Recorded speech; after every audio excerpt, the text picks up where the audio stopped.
Hey everyone, Kyle once again. Welcome back to part 3 of The Lone Ranger. Getting back to what I was saying, there was, like I said, a lot of you may thinking this is more of a rant though, but maybe some of you, I would, maybe I'll put this also as a rant though, but still, I can't say this is more of a rant though, because like I said, I put this on my top 10 best films of 2013, but I also called it the best of the worst of 2013. That's why the reason why I put it, because I think this film is much more better than some of the crappy films of 2013. Which a lot of people will get mad at me. When I say this film was better than this or this of 2013. Which I'll say probably at the end of this review. But I'm gonna carry on as the story goes. So when also what all is going on, that think of, there's also there's supposedly Indians that are attacking, violating the peace treaty. They kept the peace between them and the people and the Indians. While the Indians attack Dan's wife, played by Ruth Wilson. They get taken. Burn their place down. But it wasn't really them. It was Bush Cavendish and his gang impersonating as Indians, pretending to make people think that it was the Indians that attacked. So of course, the plan was to follow a horse to lead the tracks to find where they are. Of course, another joke where it just falls over dead. But then they get captured. But then John and Tonto, they get captured by the Indians. Then you get more pointless. It cuts back to the present. With old Tonto and the kid. What I said that could have been cut out of the film. Was not needed. Was not needed whatsoever. And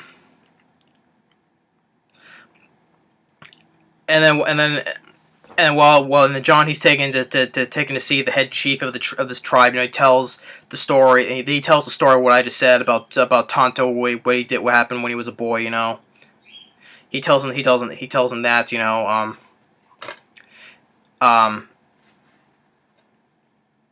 It tells that his brother lied, because he promised to keep the peace between him and the Indians and the other people. But John still wanted to keep the promise, but still, instead they just bury them in the dirt, with their heads sticking out like that. Then the cavalry comes, and then the horse saves them from scorpions. Scorpions pop out of the ground. Of course the horse eats the scorpions. Then she shows them the way where the silver was, where the river begins. That's where Butch is, getting all the miners, hauling out all the silver.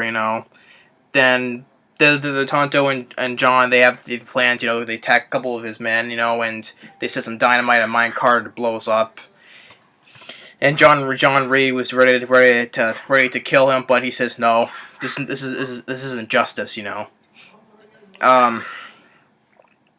But Tonto, he wanted to do it himself, but John, knocks him out. Before that, before he knocks him out, he's like, you just make up everything. He's not Wendigo. You just said that. You just cannot live what you've done.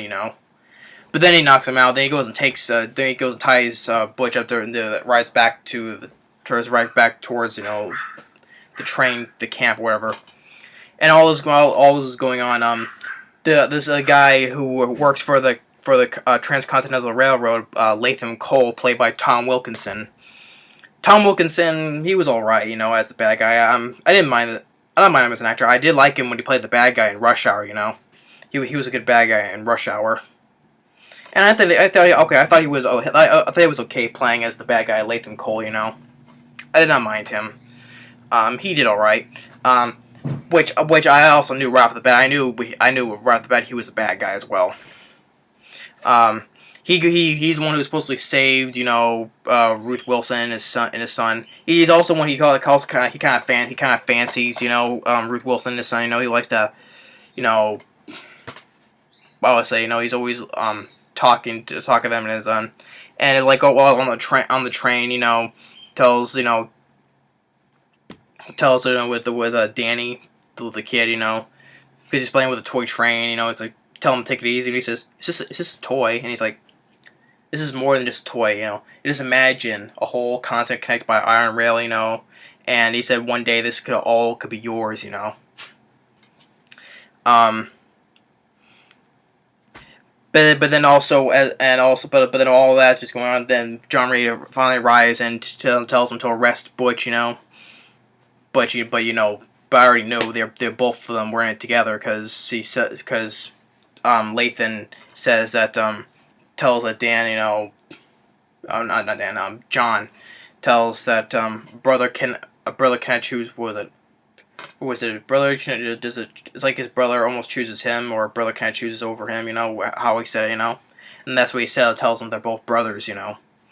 And then John finds out the whole thing. It tells him that Dan found that all the railroad track in the Indian Territory. He knew it was going to be a war. He would not go along with it. That's why he got Dan killed. He holds him at gunpoint, tells them to find out where they're at, which they do. Then this cavalry captain, which is played by Barry Pepper. Which he was in the Green Mile, and he was mostly known from Saving Private Ryan as Jackson, the sniper. Who was really good with a sniper, which I liked him in that film. It's too bad he died in that film though.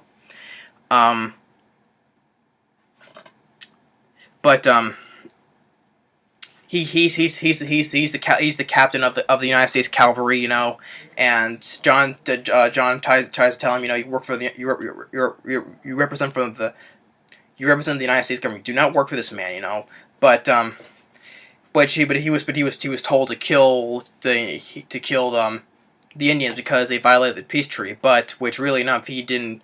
He killed innocent people, which Lathan tells him, slaughter the innocents, blood is on your hands, tenfold, So instead of owning up what he did, he goes and takes sides with Cole and the other bad guys, And Barry Pepper, I think it was also one of the good points I like in this film because I like him as an actor, especially in Saving Private Ryan and The Green Mile,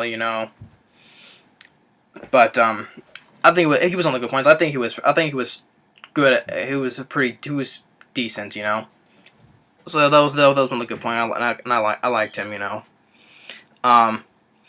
So when they drive back to the mines, where they were preparing him and the soldiers, preparing to shoot, John, Tonto interferes, to make the train back up so it doesn't shoot, to make sure they don't. It blocks the shot, and he's running on those those hand. I forgot what kind of train car that is. Like you see it in a lot of films. You move it, you pump it with the handles, and make it move, And which is they go towards the mine, go into the mine, and while that the cavalry they're shooting all the Indians, which they go and charge at them, Barry Pepper he goes and stabs the lead chief, and he looks at him, looks like looking what he has done because he slaughtered more people though, but still he goes and brushes it off and still carries on without a care. And while the mine, Butch Cavendish, he uses dynamite because the mine is full of methane gas, Doesn't in the trailer these two have a hard time staying dead, throws the dynamite to cause them to explode, but Tonto and John they still get away into the river. Then John tells him that there is no justice at all, even if these men represent the law, I'd rather be an outlaw, And that's when Tonto says, that's why you wear the mask. And then there's a scene where all of a sudden the horse appears in the freaking tree, Which I didn't think that was funny, All it was funny is it appears in the roof of a barn. The next thing appears in a tree, and then once again on the roof of a building. And throughout this whole film, I was wondering, this is the film that costs like $215 to $250 million, which I did not see, because it looked like it cost cheaper. Now where the budget go? The settings of the Wild West and the train sequences, and that's it. um, then the periods of the day where where the train the trains are they connected the entire they connected the entire railroad, where they hit the last nail into the track, um.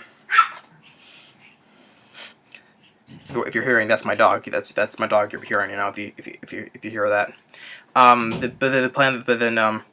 They planned to trying to take some of the trains in reverse, and while and Helena Carter and distracts them, with her fake leg, like Barry Pepper is like Ivory, huh? And she asks him, "Do you want to touch it?" I was like, "Oh yes, I do," and. Okay, one funny thing is so the soldiers are watching, and he tells them, "Attention, about face," so they don't sit and watch. Okay, that was like one little funny thing. Okay, it tells them to turn around. Um, but then okay, then there was another one other good point to it. I did like the train. I like the train chase scene where Latham and Boyage and the captain, cavalry captain, they all they're holding still holding Ruth Dan's wife hostage, with the kid. I like the train chase scene. That was okay. That was a pretty decent action scene right there. And also yeah, that music you've heard some time a little bit, that. That kind of song. I forget what that song is called. And okay, and there's also another good point. I like the score by Hans Zimmer, because Hans Zimmer, I always there was a lot of films I like his scores to, So that's another good point. I did like the score by Hans Zimmer. That was another good point there. So as the train chase is going on, it was like about 9 minutes, 10 minutes long, As the train chase is going on, and Butch Cavendish, he tells faces of John, and when John uses his whip, on a tree, how he gets away, and when this is also where the boxcar is on the side, skidding against the track, and when he opens the door up, and there's the cavalry captain Barry Pepper, he's facing him, and the rest of the train smashes through that boxcar and kills Butch. You also see the Barry Pepper jump off to the side a bit. If you look, a lot of people think that he died though. But I don't know from how I'm looking at it, it doesn't look like he died. You just see him jump off to the side over here. Maybe that would have killed him because jumping off a train does lead to serious injuries. But I don't think he died though. A lot of people say that he did die though, but how I looked at it, looked like he did. It looked like he could have lived, But still, if people say that he died, then he died though. But how I looked at it, it looked like he could. It looked like he didn't die though. You just see him jump off over here, But that was it, If he died or not, that's up to you, But then Latham he gets his cars full. All his freight cars full of silver, and he holds Tonto at gunpoint, tells him, it's like, but holding gunpoint. But then John he uses that silver bullet that Tonto melted from the badges of all the deputies, Rangers badges, Tells him he's a spear walker, he cannot miss. When he doesn't miss. He shoots the gun out of Latham's hand. Oh crap! I got stop right here. This is getting towards the end. So I'll be done by the end on the next video. So stay tuned for the last part of this review. So stay tuned for part 4.